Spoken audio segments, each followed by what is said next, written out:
Ethan was in love twice. Terrible, right? First, there was Chloe, the bubbly cheerleader with a heart of gold. Chloe loved movies, popcorn, and holding my hand. She made me laugh. Then there was Maya, the brooding artist with eyes that held the secrets of the universe. Maya loved poetry, rainy days, and sharing her deepest thoughts with Ethan. She made him think. I knew what I was doing was wrong. I knew I couldn't keep Chloe and Maya separate forever, but the thought of hurting either of them was unbearable.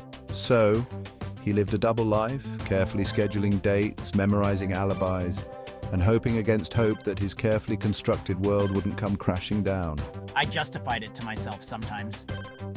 Chloe needed someone lighthearted, fun, someone who could make her smile when her cheerleading routines went wrong.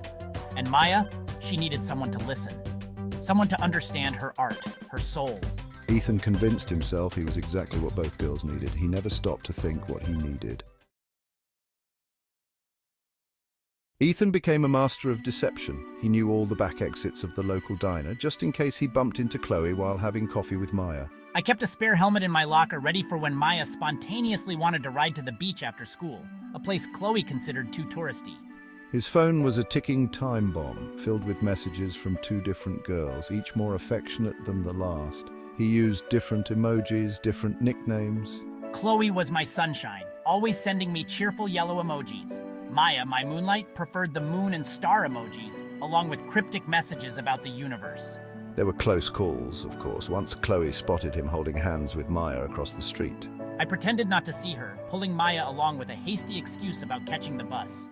My heart hammered in my chest for hours afterward. Another time, Maya almost caught him whispering sweet nothings into Chloe's ear at the school dance. I made up a story about helping Chloe with a song lyric, my face burning with shame even as Maya smiled and said, "You're so sweet with her."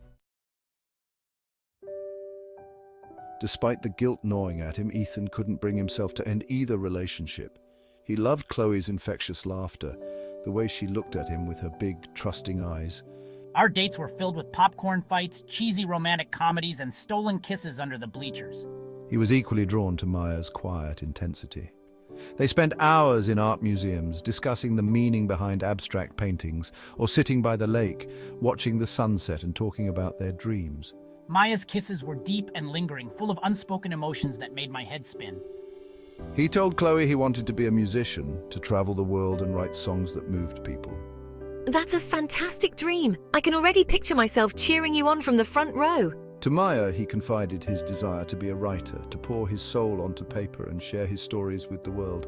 I understand. Your eyes reflect my own unspoken yearnings. Each date, every stolen kiss, every whispered promise only entangled him further in his web of lies. He was living a double life, and the longer it went on, the more he feared the inevitable moment of truth. The inevitable moment of truth came sooner than Ethan had anticipated. On a sunny afternoon, Chloe decided to surprise Ethan at his favorite coffee shop. Her heart raced with excitement and love as she walked through the door, but that excitement quickly turned into a gut-wrenching shock. There in the corner booth, Ethan was sitting with Maya. They were holding hands, their fingers intertwined and their faces illuminated by the soft light filtering through the window. Chloe's world came crashing down. Ethan! Chloe's voice trembled with a mixture of anger and heartbreak. The entire coffee shop seemed to freeze as Ethan's eyes met Chloe's. He quickly pulled his hand away from Maya's, but it was too late. Chloe, I can explain. Ethan stammered, standing up and taking a step towards her, but Chloe wasn't having any of it. Explain? Chloe's eyes filled with tears, her voice rising. How do you explain this? How do you explain lying to me, to her? She glanced at Maya, who sat there stunned, trying to process what was happening. Ethan felt his heart shatter into a million pieces.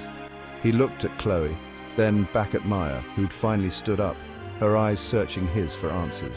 Ethan, is this true? Maya's voice was barely a whisper, her eyes filled with hurt and betrayal. Ethan knew he had to make a decision. The weight of his double life bore down on him, and he felt like he was suffocating. He took a deep breath, knowing that no matter what he said, someone would get hurt. Yes, it's true. Ethan admitted, his voice breaking. I've been seeing both of you. I didn't want to hurt either of you, but I ended up hurting you both. Silence filled the room as the gravity of his words sank in. Chloe's tears flowed freely now, and Maya's expression was a mixture of sadness and anger. I can't do this. Chloe said, her voice quivering. I can't be with someone who lies to me. With that, she turned and walked out of the coffee shop, leaving Ethan standing there, feeling more alone than ever. Maya shook her head, tears in her eyes. I thought I knew you, Ethan, but I guess I was wrong. She too walked away, leaving Ethan to face the consequences of his actions. As he stood there, watching the two women he cared about walk out of his life, Ethan realized that living a double life only led to double the heartbreak. He had lost both Chloe and Maya, and now he had to live with the choices he had made. Sometimes, the truth is the hardest thing to face, but it's the only way to truly move forward. The end of Ethan's double life was just the beginning of a long road to redemption.